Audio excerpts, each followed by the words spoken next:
ക്രിസ്തുവിൽ ഏവർക്കും സ്നേഹവന്ദനം. 2026 എന്ന വർഷത്തിന്റെ പുതിയൊരു മാസത്തിലേക്ക് നമ്മൾ ഇന്ന് പകൽ പ്രവേശിക്കുകയാണ്. ഈ വർഷത്തെ, ഈ മാസത്തെക്കുറിച്ചുള്ള ഒരു പ്രവചന ശബ്ദം ഞാൻ ആത്മാവിൽ നിങ്ങളിലേക്ക് കൈമാറുകയാണ്. ഈ മാസം ഒരു ജയത്തിന്റെ മാസമായി നിങ്ങളുടെ ജീവിതത്തിൽ ദൈവം മാറ്റുവാനായിട്ട് പോകുന്നു. രാഫെദീമിൽ വെച്ച് അമാലേക്ക് ഇസ്രായേൽ ജനത്തിനെതിരെ യുദ്ധത്തിന് വന്നത് പുറപ്പാട് പുസ്തകം 17-ാം അധ്യായത്തിൽ നമുക്ക് കാണുവാനായിട്ട് കഴിയുന്നുണ്ട്. ആ യുദ്ധം വന്നപ്പോൾ മോശ പ്രാർത്ഥനയ്ക്ക് വേണ്ടി കയറുന്നതും യോശുവയെ യുദ്ധത്തിന് അയക്കുന്നതും കാണുന്നുണ്ട്. ആ, മോശ കൈ ഉയർത്തി നിൽക്കുമ്പോൾ ഇസ്രായേൽ ജനം ജയിക്കും. ആ, അങ്ങനെ ഒരു പദം നമ്മളവിടെ കാണുന്നുണ്ട്.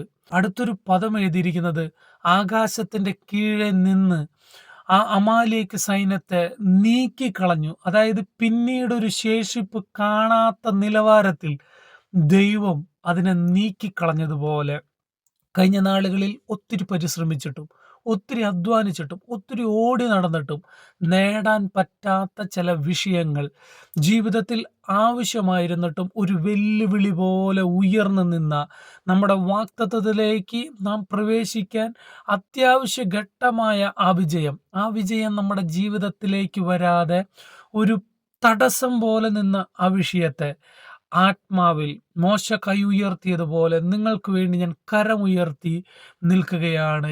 ഈ മണിക്കൂറുകളിൽ, ഈ മാസത്തിൽ ആ വിഷയത്തിൻ്റെ മേൽ ഒരു ജയം യഹോവ നിസിയായി ആ വിഷയത്തിൻ്റെ മേൽ ഇറങ്ങി വരാൻ പോകുന്നു. അതെ, ആകാശത്തിന്റെ കീഴിൽ നിന്ന് അമാലേക്കിനെ തുടച്ചു മാറ്റിയതുപോലെ ഇനി ഒരിക്കലും ആ തടസ്സം, ആ പ്രശ്നം നിങ്ങളെ വേദനിപ്പിക്കാതെ, പരാജയത്തിലേക്ക് കൊണ്ടുപോകാതെ സ്ഥിരമായൊരു ജയം ആ വിഷയത്തിന്റെ മേൽ ദൈവം നിങ്ങൾക്ക് നൽകാൻ പോകുന്നു.